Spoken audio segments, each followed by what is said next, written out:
Digital access అనేది ప్రాథమిక హక్కని జీవించే హక్కులు ఇది కూడా అంతర్భాగమేనని సుప్రీం కోర్టు పేర్కొనింది. డిజిటల్ యాక్సెస్ అనేది ప్రాథమిక హక్కు. గ్రామీణ ప్రాంతాల్లోని వారు, సమాజంలో అట్టడుగు వర్గాల వారితో సహా ప్రతి ఒక్కరికూ డిజిటల్ యాక్సెసిబిలిటీ ప్రభుత్వం కల్పించాలని ఉన్నత న్యాయస్థానం పేర్కొనింది. నేను మీ Rupa Nagesh. Welcome to Telugu post fact check cyber security series. వార్తల వెనుకున్న వాస్తవాలు, ఏది నిజం ఏది అబద్ధం అన్నీ మీ ముందుంచే మా ఈ ప్రయత్నంలో మీరు భాగస్వాములు అవ్వాలంటే ఈ వీడియోను మీరు చివరి వరకు చూసి నలుగురికి షేర్ చేయండి. అలాగే మన ఛానల్ ని కూడా సబ్స్క్రైబ్ చేసుకోండి. అసలు డిజిటల్ యాక్సెస్ అంటే డిజిటల్ సాంకేతికతలు, ఇంటర్నెట్, కంప్యూటర్ల వంటి వనరులు అందరికీ అందుబాటులో ఉండేలా వాటిని వారు వినియోగించుకునేలా చూడటం. డిజిటల్ యాక్సెసిబిలిటీ అనేది ఒక ప్రత్యేక హక్కు కాదు, రాజ్యాంగబద్ధమైన హక్కు అని నిర్ధారించుకోవాలి అంటూ డిజిటల్ వ్యవస్థ ప్రాముఖ్యతను నొక్కి వక్కానిస్తూ సుప్రీం కోర్టు తీర్పునిచ్చింది. అవసరమైన సేవల కోసం డిజిటల్ ప్లాట్ఫామ్లపై ఆధారపడడం పెరుగుతున్నందున వైకల్యాలతో సంబంధం లేకుండానే అందరూ పౌరులకు ఇది అందుబాటులోకి రావడం చాలా ముఖ్యం. అందరికీ వీలుగా వైకల్యం ఉన్న వ్యక్తులకు, ముఖ్యంగా దృష్టిలోపం ఉన్న వారికి, ముఖం వికృతంగా మారిన వారికి అంటే యాసిడ్ దాడి బాధితులు వంటి వారు డిజిటల్ కేవైసీ నిబంధనలను సవరించాలని సుప్రీం కోర్టు తీర్పునిచ్చింది. డిజిటల్ కేవైసీ ప్రక్రియను మరింత అందుబాటులోకి తీసుకురావాలని కోరుతూ వేసిన 2 రైట్ పిటిషన్లపై తీర్పునిస్తూ పౌరులందరికీ, ముఖ్యంగా అణగారిన వర్గాలకు అనుగుణంగా డిజిటల్ వ్యవస్థను సృష్టించడం ప్రభుత్వ బాధ్యత అని కోర్టు నొక్కి చెప్పింది. సమాజంలో వెనకబాటుకు గురైన అట్టడుగు వర్గాలకు చెందినవారు, వికలాంగులు అందరికీ డిజిటల్ ఎకో వ్యవస్థను అందుబాటులోకి తీసుకురావాల్సిన బాధ్యత ప్రభుత్వానిదేనని జస్టిస్ జేబీ పతివాలా, జస్టిస్ ఆర్ మహదేవన్లతో కూడిన బెంచ్ రూలింగ్ ఇచ్చింది. నో యువర్ కస్టమర్ కేవైసీ ప్రక్రియను మెరుగుపరుచుకునేందుకు, అందరికీ మరింతగా అందుబాటులోకి తీసుకువచ్చేందుకు ఈ సందర్భంగా ప్రభుత్వానికి 20 మార్గదర్శకాలు జారీ చేసింది. ఆధార్, ఆన్లైన్ సర్వీస్, డెలివరీ ప్లాట్ఫామ్లలో నెట్ బ్యాంకింగ్ ఇలా భారతదేశంలో డిజిటల్ పురోగతి విస్తృతంగా సాగుతున్న నేపథ్యంలో అసలు ఈ సాంకేతికతలు నిజంగా అందరికీ చేరువవుతున్నాయా లేదా అనే కీలకమైన అంశం పరిశీలనకు నొచ్చుకోకుండా నిర్లక్ష్యానికి గురవుతుందని కోర్టు అభిప్రాయపడింది. జీవించే ప్రాథమిక హక్కు, స్వేచ్ఛ హక్కుల్లోని డిజిటల్ యాక్సెస్ హక్కు అనేది అంతర్భాగంగా ఉంటుందని తీర్పు రాసిన జస్టిస్ మహదేవన్ పేర్కొన్నారు.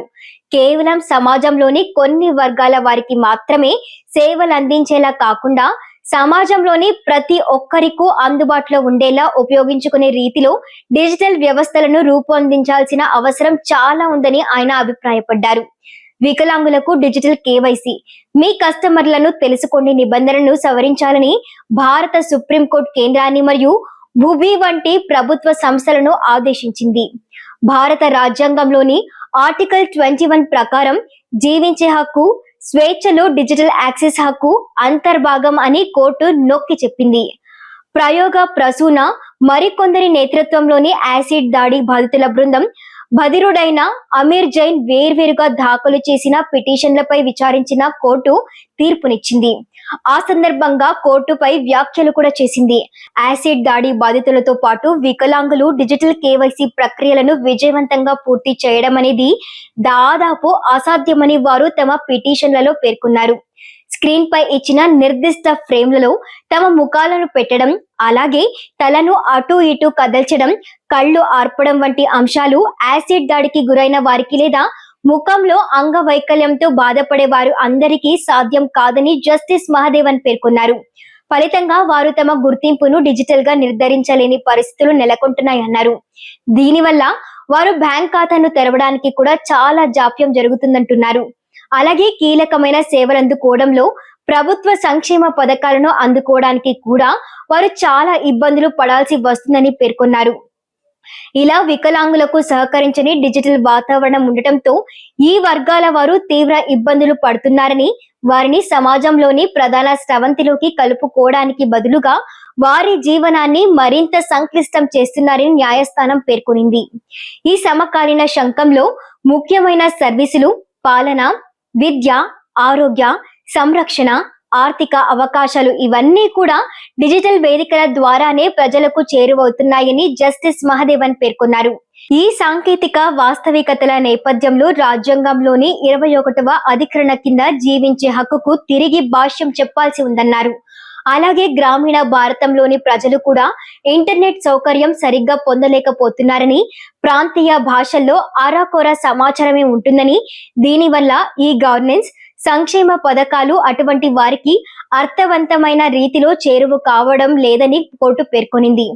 అందువల్ల ప్రభుత్వ పోర్టల్స్, ఆన్లైన్ లెర్నింగ్ వేదికలు, ఆర్థిక పరమైన సాంకేతికతలతో సహా డిజిటల్ మౌలిక వసతుల వ్యవస్థ సార్వజనీయంగా అందరికీ అందుబాటులోకి రావాలని రాజ్యాంగంలోని 21, 14, 38 అధికరణల కింద ఇవి ప్రభుత్వ బాధ్యతలని కోర్టు స్పష్టం చేసింది. దీనివల్ల లాభాలేమిటో ఇప్పుడు తెలుసుకుందాం. డిజిటల్ కేవైసీ ప్రక్రియలు వైకల్యాలున్న వ్యక్తులను, ముఖ్యంగా దృష్టి లోపాలు, తక్కువ దృష్టి మరియు ముఖ వికృతీకరణ ఉన్న వారిని కలుపుకొనేలా చూసుకోవడం, బ్యాంకింగ్ సేవల వంటి డిజిటల్ ప్లాట్ఫామ్ల అణగారిన వర్గాలకు అందుబాటులో ఉండేలా చూసుకోవడం, పాలన, విద్య, ఆరోగ్య సంరక్షణ వంటి ముఖ్యమైన సేవలలో సమాన హక్కులను ఇవ్వడం కోసం వికలాంగులకు డిజిటల్ ప్లాట్ఫామ్లను అందుబాటులోకి తీసుకురావడం. ఇది మన దేశ చరిత్రలోనే ఒక మైలురాయి తీర్పు. ఇది అమలైతే అందరికీ డిజిటల్ వ్యవస్థలు అందుబాటులోకి రావడమే మాత్రమే కాదు, ఎంతో మందికి డిజిటల్ ప్రక్రియలను వాడే బ్యాంకింగ్, ఇతర ప్రభుత్వ వ్యవస్థలు కూడా అంగవైకల్యం ఉన్న వారికి అందుబాటులోకి వస్తాయి.